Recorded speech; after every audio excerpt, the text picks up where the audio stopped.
Buddha insight में आपका स्वागत है। कहानी में आगे बढ़ने से पहले गहरी सांस लें और बुद्ध कमेंट करना न भूलें।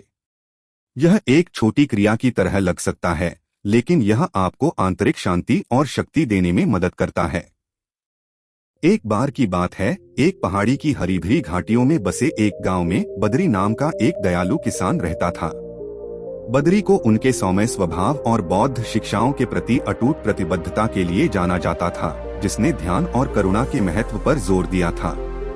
एक दिन अपने खेतों में काम करते हुए बद्री ने सुना कि डाकुओं का एक समूह उस रात गांव के मंदिर को लूटने की योजना बना रहा है।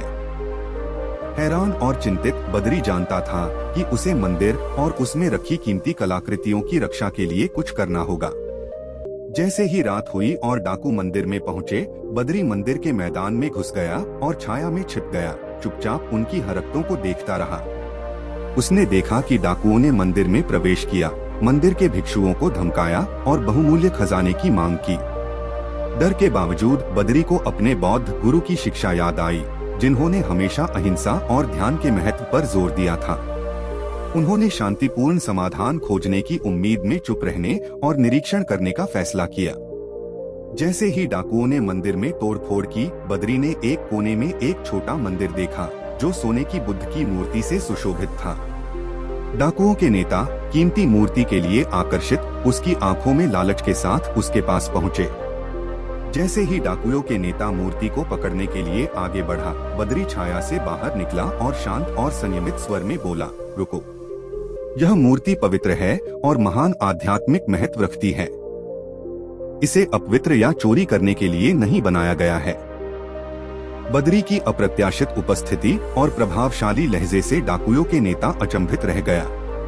वह रुका और क्षण भर के लिए बुद्ध की सुनहरी मूर्ति और बद्री की निर्मल उपस्थिति से निकलने वाली शांतिपूर्ण आभा से मंत्रमुग्ध हो गया।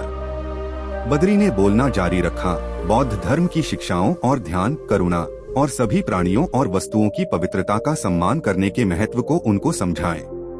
उनके शब्दों ने डाकुओं के नेता के मन को छुआ, जिसने अपने तरीकों की त्रुटि और अपने लालच से प्रेरित कार्यों की शून्यता को महसूस किया।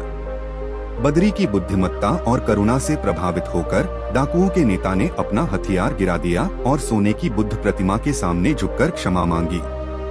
बद्री के शांत और शक्तिशाली प्रभाव से दंग होकर दूसरे डाकुओं ने भी उनके नेता का अनुसरण किया। उस क्षण बद्री के मौन रहने और विवेकपूर्ण वाणी के प्रयोग ने तनाव को दूर कर दिया था और बिना किसी हिंसा के संकट को हल कर दिया था। बद्री की शिक्षाओं से गहराई से प्रभावित डाकुओं ने अपने तरीके बदलने और अधिक पुण्य पथ की तलाश करने का संकल्प लिया। बद्री के बुद्धिमान और दयालु कार्यों के समाचार दूर दूर तक फैल गए और वे अपने महान चरित्र और बौद्ध सिद्धांतों के प्रति अटूट प्रतिबद्धता के लिए प्रसिद्ध हो गए। मंदिर के भिक्षुओं और ग्रामीणों ने बुद्ध की शिक्षाओं के सच्चे अवतार के रूप में उनकी प्रशंसा की। कहानी का नैतिक यह है कि कभी कभी किसी संकट या संघर्ष का जवाब देने का सबसे शक्तिशाली तरीका सचेत मौन और करुणामय भाषण के माध्यम से होता है।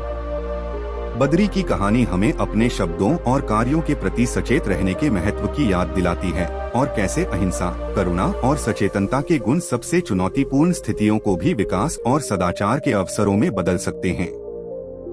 ऐसी ही और मोटिवेशनल कहानियों के लिए हमारे चैनल को लाइक, शेयर और सब्सक्राइब करना न भूलें।